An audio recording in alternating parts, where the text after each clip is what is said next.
Welcome back, everybody. Again, excited. This week, we're having Pierre back with us. And last week, we spoke about emotional health and well-being. Wow, what a podcast it was.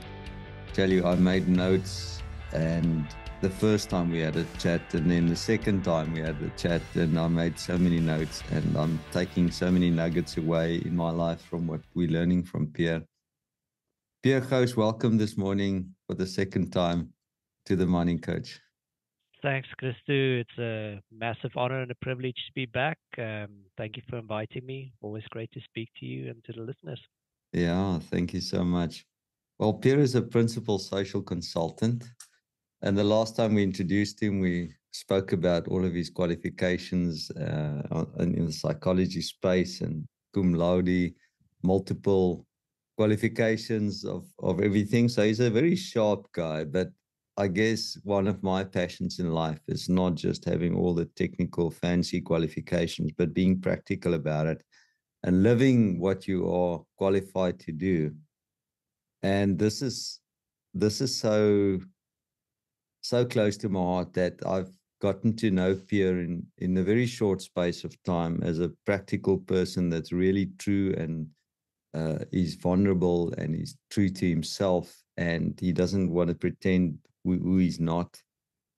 And this is what I'm so glad to hear when we've got guests on the show that's helping a younger version of ourselves. And Pierre, so thank you so much for last week being vulnerable about who you are and what you are as a person, but also just helping people to get through some difficult phases in their lives and careers. And I really appreciate that. Thanks, Christo. No, it's not just an honor; it's an absolute passion of mine. To convey and to help uplift and to transfer knowledge. Very, very, very much a big passion of mine. So yes, thank you. Tell us a bit about your career and about you. And yeah, just tell us a bit about Sure. you. Thanks, Christo. So I after graduation from my research psychology degree, I started an internship in at what was then Golder Associates, and that's where I got inducted into the social consulting space. So a lot of the focus of the work that we did back then was on social impact assessment, looking at how developments affect people and communities, and did a lot of work in the mining space. I think that was my biggest focus for at least the first half of my career. Um, Okay. so we did a lot of consulting to mining companies, and from there I then moved to a second company, what McDonald's, and was there for quite a few years, and then joined IBIS about what is it now, 2.5, almost 3 years ago. So I've really, you know, been around to see how the social consulting space has evolved, how social practice has evolved, and seen what's the next frontier. It's been very interesting to see how the next frontier becomes the current reality, and so on. So that's my current focus is very much around advisory work to clients, which includes financiers and companies that develop and so on. So in a nutshell, that's the career. That's where I come from. Yes. And it's very important, some of our listeners are in all the technical areas of mining, and whether they're underground miners or surface miners, they work in processing plants, processing facilities, they in maintenance workshops, they may be in finance, they may be in procurement.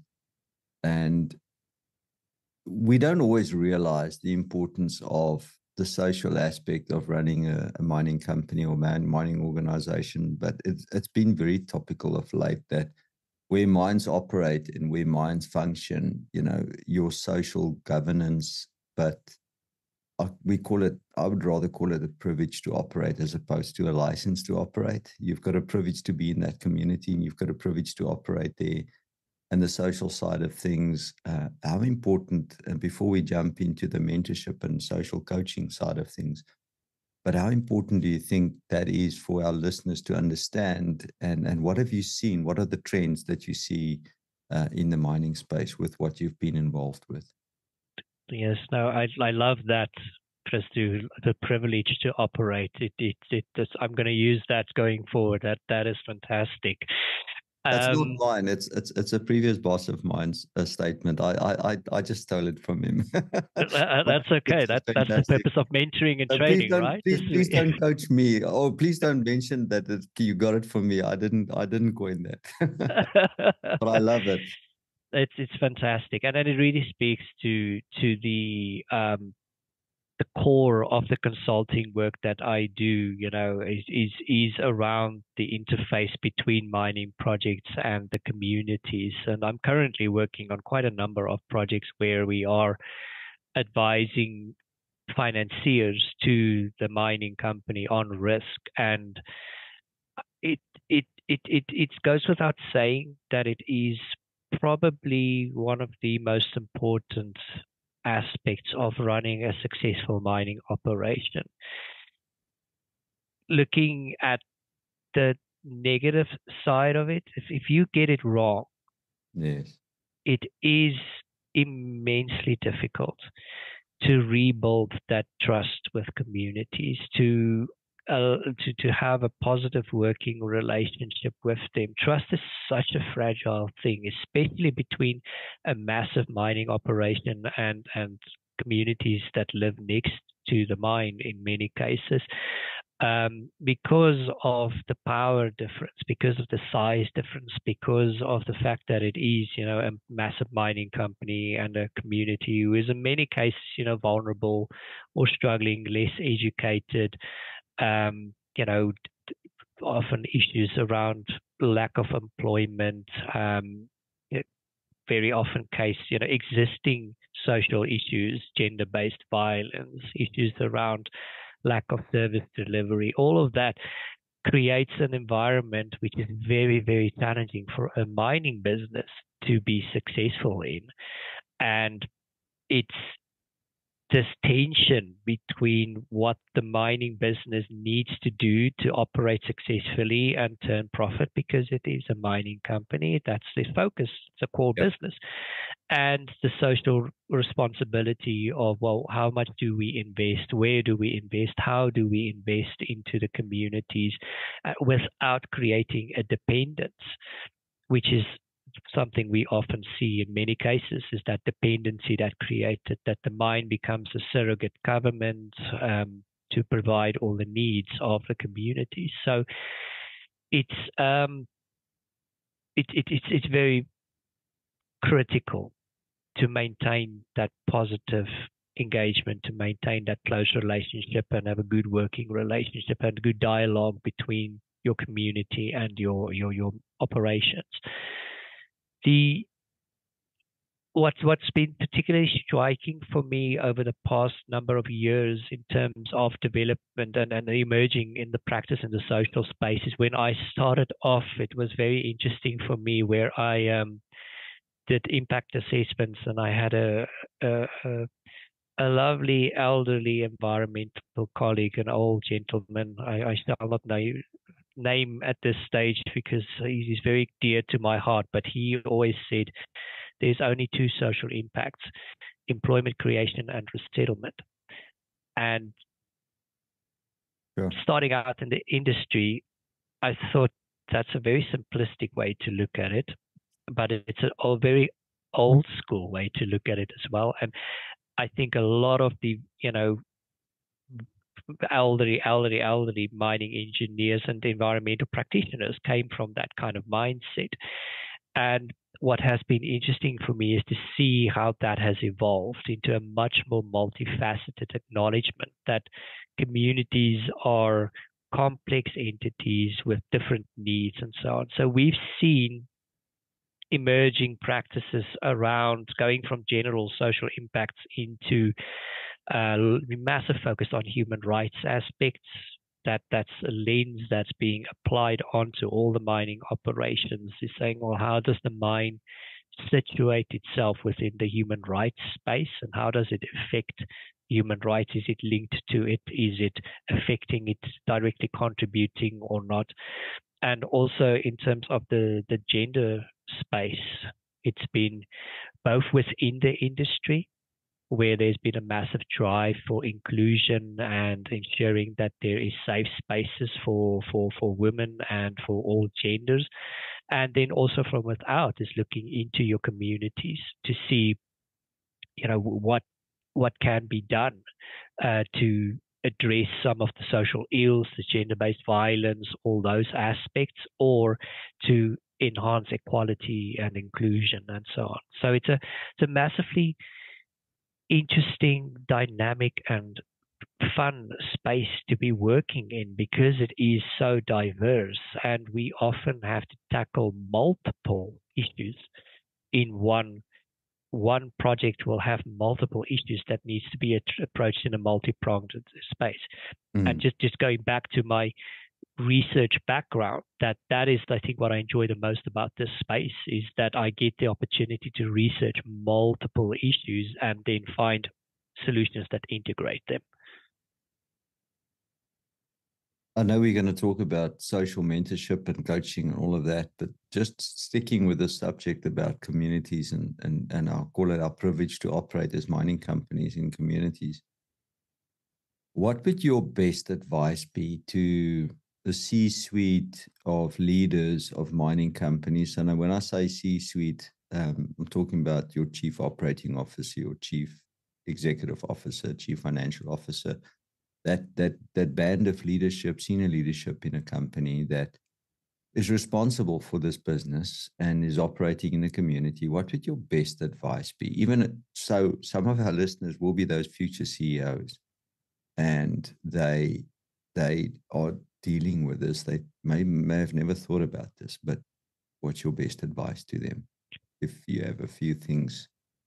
Yeah.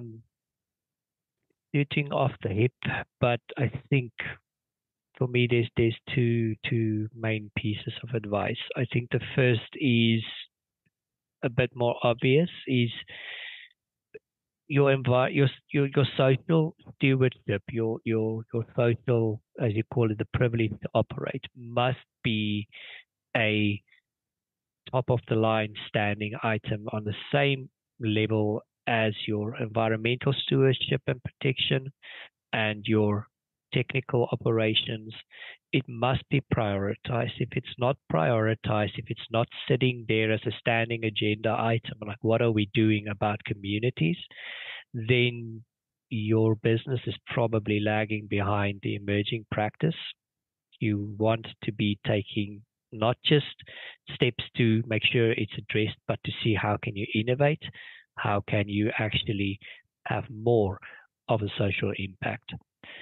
The second piece of advice that I would say links to this, it's about, again, two sides of the practice that we're seeing. The one is the risk mitigation, compliance side, where you need to be sure that you are actually compliant and making, doing what you're legally required to do and doing what your financiers requires you to do. But emerging practice now, and we're moving beyond just that. We're moving into social impact, positive impact. And that, for me, I think is something where a lot of, mining companies need to focus now, is what's the positive impact that we are creating? How do you measure that? That is very important. It's so difficult. How do you measure a social concept, and that is, what a lot of, I think, consultants now currently do is advising on that space. But for me, it's still something that I need to see some of the big mining corporations do, is like managing and reporting on that social impact. I know some of the bigger mining houses are doing that, but we still got a way to go to make sure we can actually properly measure that. The last piece of advice that I would give is invest in your social resources, your people in your mining team. You have to have good people, and you can't have one community liaison officer dealing with communities of 10,000, 20,000 people. It's not reasonable, it's not feasible. You will not do it justice. So you have to have the right people. You need to have enough people with the right skills that speaks to your mine specific impacts. So I'm seeing a few mining operations where there was quite a bit of displacement, and they have built an in-house resettlement team that's not just resettlement experts, but also livelihood experts, enterprise development experts, economic development experts. And I think, I'm watching that mine very closely to see. I think they might be a case study in future for how to actually do socioeconomic development right.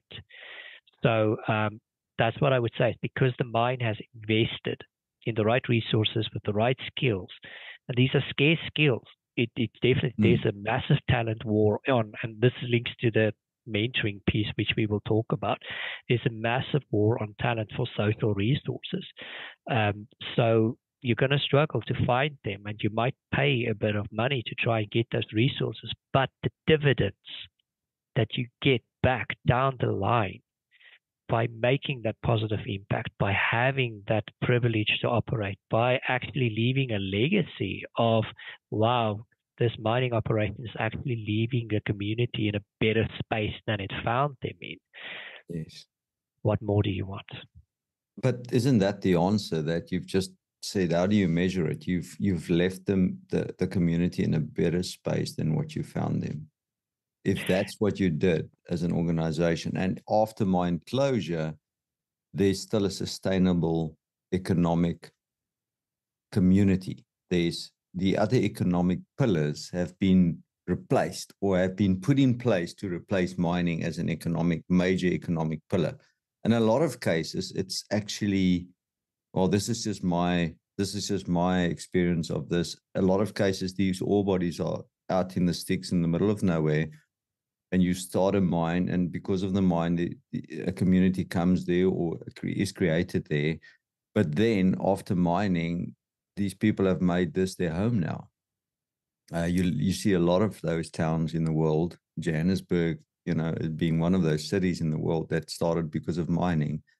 But how do you create the other pillars of economy that will create a sustainable community? That is a way I think we can measure success going forward, is that community can still be in existence and operating well. And if you can transition your mining economy into the other pillars, I think that's a measure of success. But we're diverting from what we have intended to talk to you about today, and that's really your passion for mentorship and coaching. Talk to us about where this started and why. Thanks, Chris. So yeah, I mean, it's so intricately linked with the social consulting space for me and advising to mining operations. As ever since I was young, I was very interested and very passionate about optimal functioning, optimal performance. Making sure the way I call it, just making sure everybody's healthy and happy. That for me is, if I can facilitate that, then that's for me something that really helps me. And as I started out in my career, there were quite a few people who coached me and who informally mentored me. And now that I'm 20 years into my career, I'm finding that this is a means of giving back to the industry, which is very important for me, and helping younger coming into the industry, helping younger professionals who step into the industry to not just, I wouldn't say necessarily fast track their career. That's you have to grow at the pace that you grow, and you need to learn earn your stripes along the way. But to to avoid making the big mistakes that I've made mistakes in my career. I think we all do, and to learn from those and to impart those learnings onto a younger generation who are coming into the industry. That I think is really, really, for me, very important. Beyond that, there is a need for more social consultants, and I think that is a massively under how can I put it? It's a issue that we're seeing in the industry, but I'm not seeing many solutions at this stage for how we can address this. But there's a dearth of social consultants in the industry. So for me, it's very much about getting new professionals who have got that stewardship to communities, who've got the passion for making sure that communities are protected and the workforce is protected on projects and keeping them in the industry. That is, I think, the bigger challenge is that a lot of the young professionals enter the industry, but as we spoke about in the previous podcast, they burn out. And if they burn out, they leave the industry, they decide this is not for me. So it's about, again, helping them manage those, manage their challenges, giving them advice and supporting them along the way. It's funny. Have you found that a lot of people that get into the social space, they actually get there because they've got a passion for caring for people? Yes. And then they just get disillusioned when they actually get into that career and it's everything but what they thought it's going to be. Yeah, absolutely. And I think that that's the challenge that we all face within the social consulting space specifically, is that you are to a degree limited in the impact that you can make. We all, I think a lot of us enter the space with grand ideas of changing the world and leaving everybody in a better position. And that is not, the reality that we step into. We are one part in a much, much, much bigger picture, a very critical part.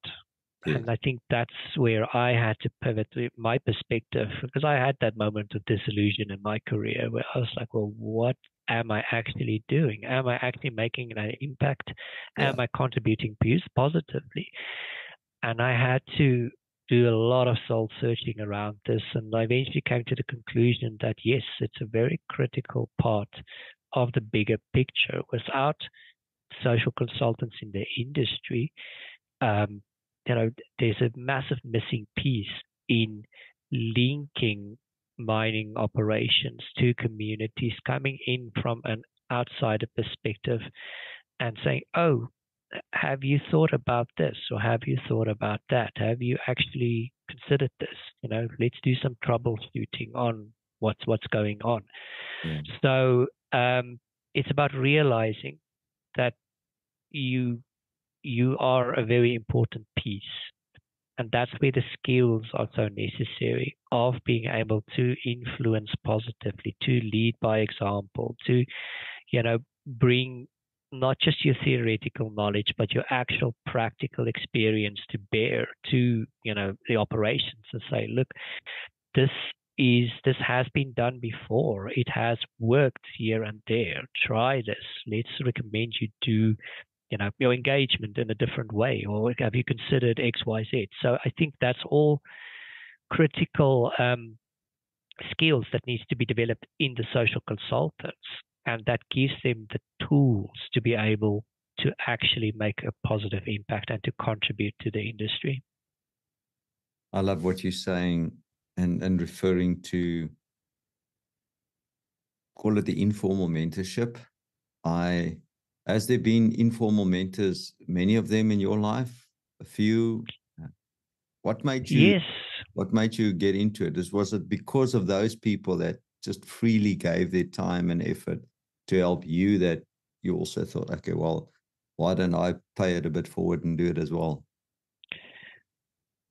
I would say yes. I mean, it's always been a, a, a interest and a passion, and I think my parents are both teachers, and I think we've got a whole family of teachers, and I think a lot of that has, it sits in the blood effectively, where there's a need to impart knowledge and to share and to, educate and support. So I think naturally it's always been an interest, but there were a few mentors along the way who saw that potential in me and then opened the doors for me to be able to step in.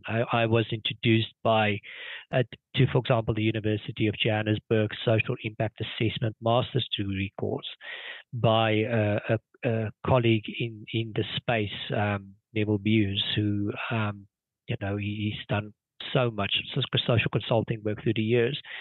And he introduced me to the course, which has been critical for me in, again, imparting knowledge, mentoring, supporting a new generation of students to come into the industry.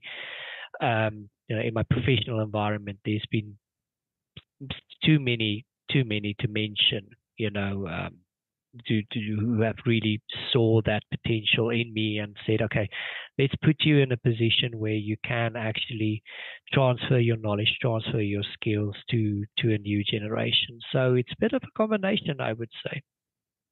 What does a good mentor look like? What do they do?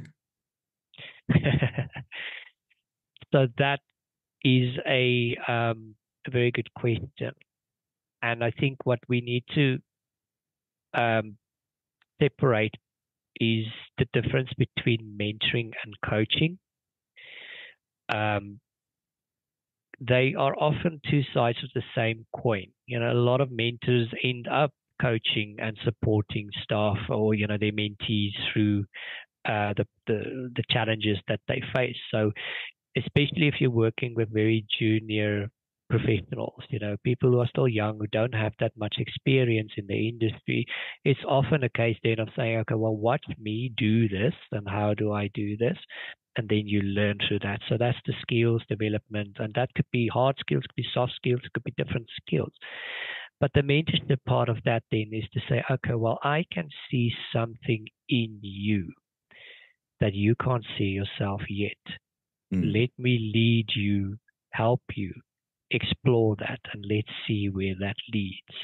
And that, I think, is the beauty of mentorship, is to say, okay, you've got something, kid. I stick with me. We'll figure this out, and we'll get you, make you success. And what's been amazingly rewarding for me through this process, I've mentored formally and informally many young professionals who've come through the industry, and some of them have left the industry. They've realized this wasn't for them, but others have stuck, and they are now directors at one of the big four consulting firms. And that's where I was like, wow, okay, I've really made a massive impact here and made a big difference in saying, you've got that skill, you've got that ability. Let's set the environment in space for you to grow and to nurture and to develop, and let's help you work through those blind spots that you've got along the way. So it's immensely rewarding. I can imagine. Yeah, I've had similar experiences. And Pierre, help us understand. So is the social consulting it's obviously a specialized field, but you don't go and study it as a major at university, like engineering, electrical engineering, or how does one get into becoming a social consultant? And is it a wide range of different qualifications that get you in there, and then you specialize? So how do I get into the space? I realize I want to get into it. I listened to a Pierre Gouws on a podcast. I realized, hey man, this guy is inspiring. I want to do more of what he does. How do I get into that? How does this career start? It's a very, very good question, Christo. So there's very few degrees that are pure social impact degrees that I'm aware of. There might be some sitting globally that I'm not aware of, but I know University of Johannesburg has got their master's degree in social impact assessment. I think the University of Groningenberg in Europe, they've got a degree, and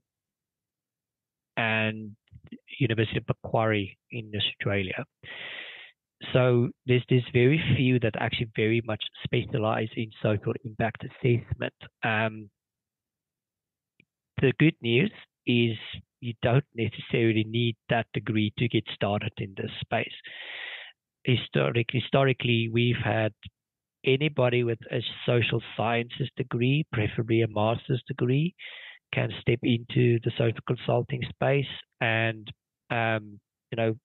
start off. You just need primarily a passion for working with people, for making a difference. Yeah. And then beyond that, you do need some solid research skills, which is why we do recommend master's degrees. You need to be able to do qualitative research and write well and integrate all of your findings. So if you've got those, then this is the industry that you can step into by all means. Most of the training in this is on the job. It's on the job training that you get to learn the technical side of this. Wow. Okay. Excellent. Okay. I appreciate that feedback, and I'm sure our listeners do as well. So I'm an up and coming professional. I may be a nurse, a community nurse, and I say, okay, I actually want to go into this space in consulting, and I need a mentor and I need a coach. Maybe they're two people, maybe that's one person. How do I reach out to those people? How do I get connected with a coach or a mentor that can help me navigate this career? So there's various options that I would suggest. The first of is, if you have got a mining project or something similar close to you, reach out to their 9 times out of 10, they will have a communities team, which means they would have a communities manager. Often these are people who are, very well versed in, management, mentorship, and so on. Reach out, see, what happens. Beyond that, LinkedIn, I would say, is a fantastic resource to network and to identify people. And there's multiple platforms or groups on LinkedIn that is in the social consulting space specifically set up to facilitate knowledge transfer and so on for social practitioners. So joining some of those groups would be extremely valuable. I mean, people are welcome to connect to me, and I can refer them to these groups as well. If you just want to observe and learn and see, and then we can, make recommendations about some of the leading people in the industry who might be available or interested in mentoring and training and so on. So that I would say is the two main approaches at this stage. A lot of the students who I work with, they ask me, well, how do I get started in this industry? How do I break in? Where do I go? And a lot of this is about networking and knocking on doors and picking up the phone and, just persistence. And I think that speaks to one of the challenges we see is that there's not enough internship opportunities in the industry for social consultants. I know IBIS, where I work, we've got an internship available for, a junior graduate who then gets signed onto a 1-year internship. But there's very few other consulting firms that are still running those internship programs. So I think there's a need for more of that in the industry.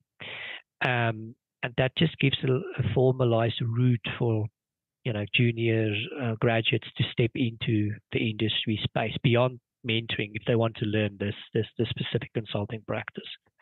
Wow. What would your best advice be to what you've seen with social consulting? We spoke about burnout. There's a lot of people that are under stress, but what do you see are the biggest issues in this space? I think we are sitting at a challenging space in the social consulting industry where there's not enough juniors coming into the industry who are willing to learn the ropes. Um, and then beyond that, it is a challenging environment to be operating in. It is very fast paced, very diverse, very complex. So my biggest advice would be, and this sounds a little bit self-serving, but it is seek a good mentor early on in your career. That's probably the advice that I would give myself.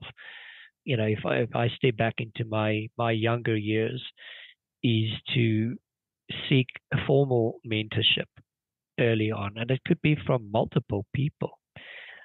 But I think that would have really changed my mindset a little bit around a few of the mistakes that I made in my early career. Maybe have given me advance warning, um, and helped me address blind spots, things that I, took years to develop and to understand.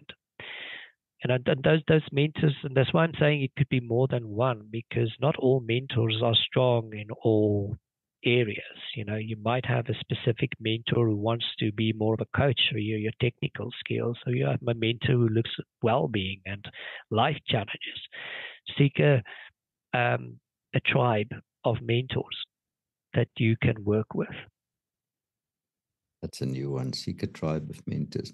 I absolutely subscribe to that because not everybody is equally strong in all aspects of our careers. There are some that are very good financially. Some are really good, call it network coaches or mentors, and help you with the technical part, as you say, a bit more coaching. But you have never the one-stop shop person. And we are naive to think that one person is God's gift or whatever your belief system is to mankind for this specific area of expertise. It's a community, it's a tribe of mentors. I love that.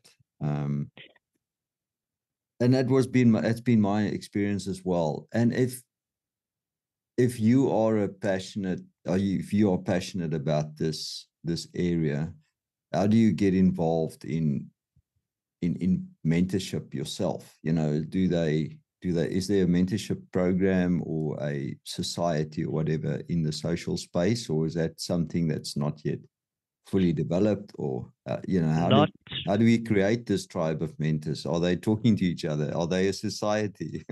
Are they an organization? Or do we need to start one? I think we can start one.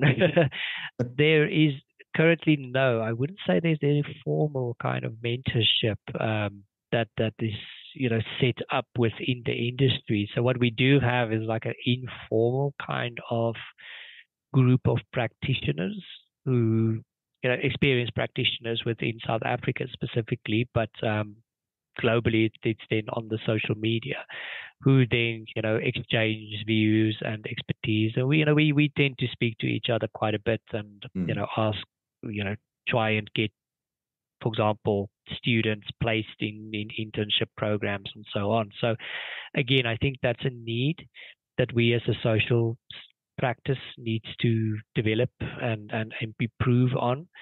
And I know there's been a lot of work that has been done around the environmental sciences accreditation and so on, and formalizing their process of registration and professional development and so on. And there is thoughts of bringing the social consulting space into that format as well, which would then set us up well for mentorship and so on. But definitely, I think that's something that I would love to see get established. It's, like I say, one of my key passions. So yeah, probably something that we'll be looking forward to establish in future. I've just put you under pressure. Happy to take it. I love this. Yeah, maybe when the kids are a little bit grown up and you can balance the life a little bit better, Indeed, going back to the well-being part. Exactly. Yeah, I was thinking about last week's podcast about burnout. We can do so many things, but I think our primary responsibility is towards ourselves. Yes. Pierre, any last words of wisdom for a younger version of yourself as we are starting to wrap up? Christo, I would say I would just reiterate my advice to, a young professional starting out in the industry is, seek out your tribe of mentors early on and, look after your well-being. Those are the two things that really we see the most of the young professionals leave the industry about, because they struggle to cope and they feel directionless. And these are two things that can be very easily addressed. Wow.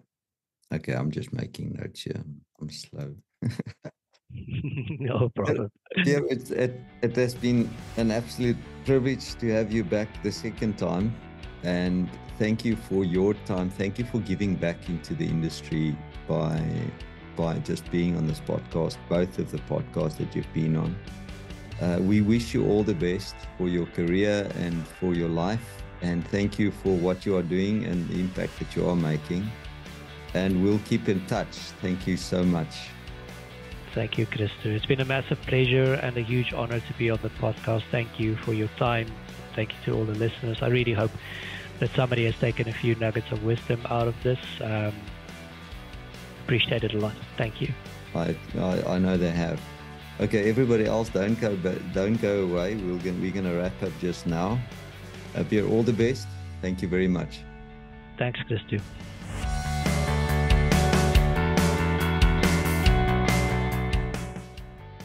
Welcome back, everybody. Wow, that was fantastic.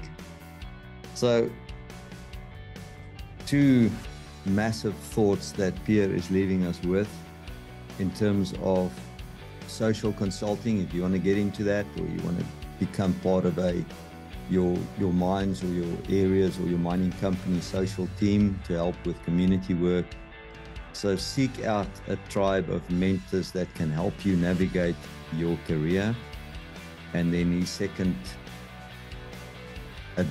piece of advice for us is look after yourself, your mental health and well-being.